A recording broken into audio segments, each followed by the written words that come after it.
দেশের বিরাজমান পরিস্থিতিতে চরম ক্ষোভ ও হতাশা ব্যক্ত করেছেন প্রধান উপদেষ্টা ডক্টর মোহাম্মদ ইউনূস। এ অবস্থায় দায়িত্ব ছেড়ে দিয়ে পদত্যাগের কথা ভাবছেন তিনি। বৃহস্পতিবার দুপুরে উপদেষ্টা পরিষদের নিয়মিত বৈঠক শেষে অনির্ধারিত আলোচনায় নিজের এই ইচ্ছার কথা জানান প্রধান উপদেষ্টা। ঠিকভাবে কাজ করতে না পারলে দায়িত্বে থেকে লাভ কি, এমন কথাও বৈঠকে বলেন প্রধান উপদেষ্টা। সরকারের একাধিক উপদেষ্টা ও সরকারের উচ্চ পর্যায়ের দায়িত্বশীল একাধিক কর্মকর্তা বিষয়টি নিশ্চিত করেছেন।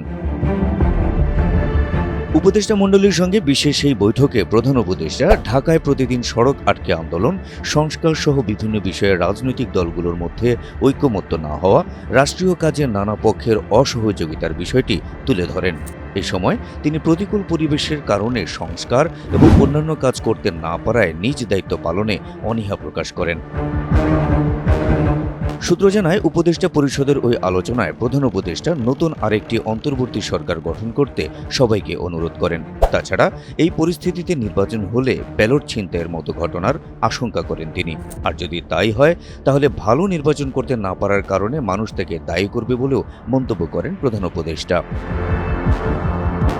এ অবস্থায় বৃহস্পতিবার সন্ধ্যায় প্রধান উপদেষ্টা ডক্টর মোহাম্মদ ইউনূসের সঙ্গে যমুনায় দেখা করেন জাতীয় নাগরিক পার্টির আহ্বায়ক নাহিদ ইসলাম। এ সময় তার সঙ্গে যুব ও ক্রীড়া উপদেষ্টা আসিফ মাহমুদ সজীব ভুঁইয়া এবং উপদেষ্টা মাহফুজ আলম উপস্থিত ছিলেন।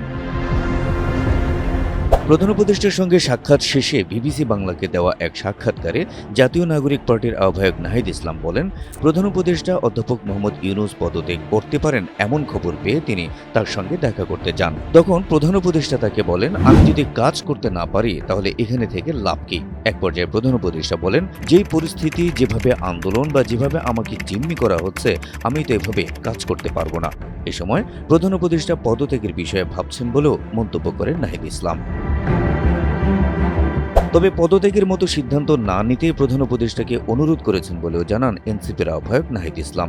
তিনি বলেন, আমাদের গণ অভ্যুত্থানের আকাঙ্ক্ষা এবং জাতীয় নিরাপত্তা ও দেশের ভবিষ্যৎ সবকিছু মিলিয়ে ওনাকে শক্ত থাকার অনুরোধ করেছেন তিনি।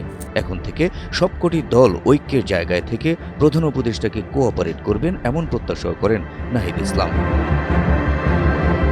এদিকে প্রধান উপদেষ্টার পদত্যাগের গুঞ্জনে সর্বত্র চলছে আলোচনা সমালোচনা। সামাজিক যোগাযোগ মাধ্যমে এ নিয়ে নানা রকম পোস্ট দিচ্ছেন নেটিজেনরা। সবশেষ কি নিজের সিদ্ধান্ত অনুযায়ী পদত্যাগই করবেন ডক্টর ইউনূস, নাকি সব দিক বিবেচনায় সিদ্ধান্ত পুনর্বিবেচনা করবেন, তা নিয়ে উদ্গ্রীব দেশের সর্বস্তরের মানুষ। হাবিব রাসেল, এনটিভি অনলাইন।